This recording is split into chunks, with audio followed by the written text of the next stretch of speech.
believe that men and women are equal. Of course not. Who told you they are? You don't believe they are. If it's something that you have to constantly ask about, constantly struggle to achieve and enforce, then it isn't a natural state, is it? If it was an obvious, accepted fact, then it goes without saying, no argument is necessary. No one ever says, do you believe that men and women both have arms and legs? No one ever says, do you believe that both men and women breathe oxygen? But you ask, are they equal? Or do I think that they're equal? Do I believe that they're equal? Well, if you believe that they're equal, and you believe that their equality was a natural, undeniable reality, then you would be insulting my intelligence to ask that question. Just as you would be insulting my intelligence if you ask me, Shahid, do you believe that both men and women have arms and legs and breathe air? But you're not actually asking me if men and women are equal. You're asking if I believe that they're equal, which means that you're asking me if I believe in your concept of equality. Well, I don't. It's an incoherent concept. Of course I don't believe that. Men and women are not equal. Men and men are not equal. Women and women are not equal. Individuals are not equal.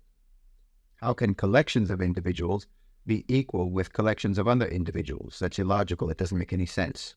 Are you equal with your boss? If so, then why is he or she your boss instead of you? I'm not equal to another man who's stronger than me, who's smarter than me. I'm not equal to him in strength, and I'm not equal to him in intelligence. I'm not equal to a man who's richer than me in wealth. I'm not equal to a man who has a higher status in society than me. There are things that I can't understand no matter how hard I try, and there's other people who can understand those same things effortlessly. There may be things that I cannot understand, and a woman is able to understand it instantly. Or maybe there's something that I can do that a woman cannot do. So how are you going to extrapolate from those examples or those scenarios that therefore, because Shahid can do something that a woman can't, or a woman can do something that Shahid can't, therefore that means that this gender is superior to that gender, or vice versa. Now, you created a concept that is inconsistent, does not align with human reality or human complexity. And you invented that concept because your culture has historically been abominable towards women. The West has never known what to do about women. You went back and forth for centuries trying to decide if women were goddesses or witches, tools of the devil, the cause of original sin. You used to wonder whether or not women even had souls. There's never been any people on the face of the earth so confused and twisted up about women as the West. And then you came up with this so-called solution, which was to create this even more confused concept of equality. And then you'll accuse the Muslim world, and in fact, the entire non-Western world, of being misogynistic and patriarchal, which is what you are. You would accuse the rest of the world for that because the rest of the world never talked about equality the way that you do. But the reason we didn't talk about equality was because we were never as confused as you are and have always historically been about being humans. And then you try to force us to try to explain our beliefs to you according to your framework, to try to explain to you, for example, how Islam actually upholds the equality of the sexes in terms of both men and women having equal innate value, but they have different roles in society and so on. Why should we try to make our clarity align with your confusion? Why do you find it necessary to believe in the fantasy of equality when we all know that some people are better than others? We all know that some people are smarter than others. We all know that some people are more capable than others.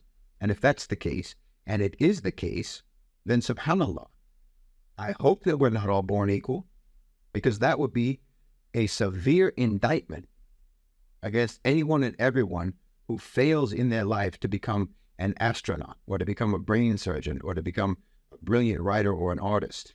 If we're all born equal, then how do you explain the infinite disparities between people's capacities?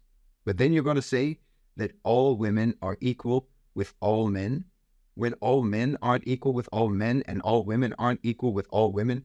This is incoherent. What does it even mean?